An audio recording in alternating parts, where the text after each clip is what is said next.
നക്ഷത്രങ്ങൾ കൂടുകൂട്ടിയ കുളിരുള്ള രാത്രിയിൽ പുൽക്കൂടിന്റെ ചൂടേറ്റ് പിറന്നു വീണ ഉണ്ണിയേശുവിനെ നമ്മുടെ ഹൃദയങ്ങളിലേക്കും ജീവിതങ്ങളിലേക്കും വരവേൽക്കുന്ന പുണ്യ ദിവസം.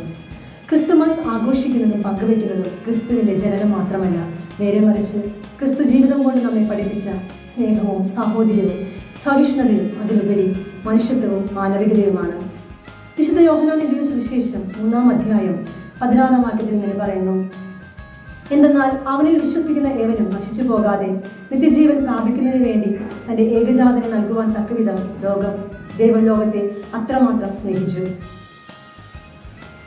ദൈവം ലോകത്തിലേക്ക് വന്നത് ലോകത്തെ ശിക്ഷയ്ക്ക് വിധിക്കാനല്ല, നേരെ മറിച്ച് അവൻ വഴി ലോകം രക്ഷപ്രാപിക്കുവാനാണ്.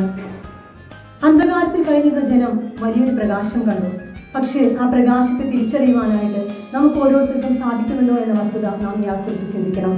നാം ചിന്തിക്കുമ്പോൾ നമുക്ക് മനസ്സിലാകും, നമ്മുടെ പ്രവൃത്തികൾ തിന്മ നിറഞ്ഞവയാണ്. തിന്മയിലും അസത്യത്തിലും ജീവിക്കുന്നവർ എപ്പോഴും അന്ധകാരത്തെയാണ് കൂടുതൽ ഇഷ്ടപ്പെടുന്നത്. അവർ ഒരിക്കലും പ്രകാശത്തേക്ക് വരുന്നില്ല. നേരെ മറിച്ച് നന്മയിലും സത്യത്തിലും ജീവിക്കുന്നവർ എപ്പോഴും പ്രകാശത്തിൽ കഴിയുവാനായിട്ട് ഇഷ്ടപ്പെടുന്നു. നമുക്കറിയാം, ഈശോ ബെത്ലഹേമിലെ കാലിത്തൊഴുത്തിൽ പിറന്നു വീണപ്പോൾ ഈശോയെ സന്ദർശിക്കാനായി 3 രാജാക്കന്മാരെത്തി.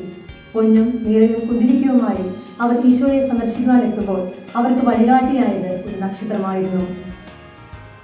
എനിക്ക് ഈ വചനഭാഗത്ത് നിന്ന് നിങ്ങളോട് പറയാനുള്ള സന്ദേശം ഇതാണ്: ഈ ക്രിസ്തുമസ് ദിനത്തിൽ നമുക്കും ഒരു തീരുമാനമെടുക്കാം.